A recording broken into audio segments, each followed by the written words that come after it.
Shalom. Dans les précédentes vidéos, j'avais introduit et dans d'autres, j'avais donné les raisons qui font en sorte que nous ne parvenons pas toujours à lire facilement la Bible. Alors dans cette vidéo, je vais conclure. J'aimerais nous dire ceci. Si l'ennemi ne parvient pas à nous empêcher de lire la Bible, il va maintenant s'attaquer à nous empêcher de méditer. Parce qu'il y a une différence entre lire et méditer. Il va nous empêcher de méditer et d'étudier la parole de Dieu. C'est-à-dire, nous resterons superficiels parce qu'il s'agira de simples lectures qui d'ailleurs ne permettent pas vraiment de découvrir des vérités spirituelles profondes.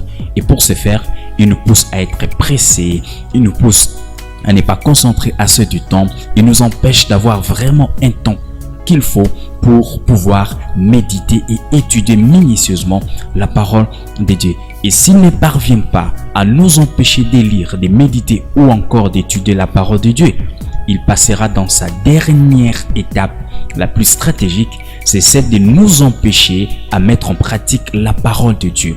La Bible dit dans Josué chapitre 1 verset 8, après avoir tout parlé de toutes ces choses qui concernent la lecture, la méditation, l'étude de la parole de Dieu, dans la dernière partie, la Bible dit pour agir fidèlement selon tout ce qui est écrit, car c'est alors que tu auras du succès dans tes entreprises, c'est alors que tu réussiras. Les succès, la réussite ne viendra si et seulement si nous mettons en pratique la parole de Dieu. Donc, ne nous limitons pas seulement à la lecture, à la méditation ou encore à l'étude biblique, mais allons jusqu'à la mise en pratique de ce que nous découvrons dans la parole de Dieu. Donc, on peut bel et bien lire, méditer et étudier la parole de Dieu, mais tant que cette dernière n'est pas mise en pratique dans nos vies, rien de positif ne va se produire. Et connaissant cela, c'est là où les pères du mensonge déploient ses efforts pour nous empêcher à y parvenir. Il utilise plusieurs stratégies.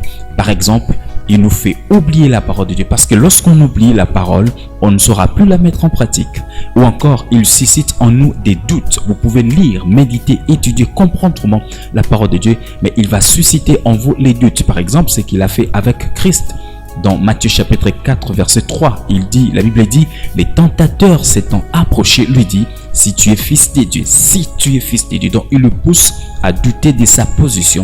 C'est ce qu'il fait toujours. Même dans Genèse chapitre 3 verset 1, il a dit, Dieu a-t-il réellement dit? Ça, ce sont des questions que le père du mensonge pose. Le père du mensonge pose. Donc lorsqu'il vient pour t'empêcher à mettre en pratique la parole de Dieu, il vient avec des stratégies pareilles, de faire douter de la parole de Dieu ou encore de faire oublier la parole de Dieu.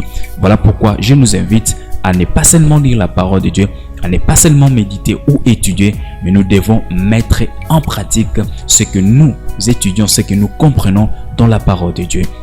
J'ose croire que cette vidéo vous a vraiment béni, alors partagez cette vidéo avec votre entourage. Si vous n'êtes pas encore abonné à cette chaîne, cliquez sur le bouton s'abonner et cliquez sur la cloche de notification pour choisir la rubrique toutes les notifications afin d'être chaque fois notifié pour de nouvelles vidéos.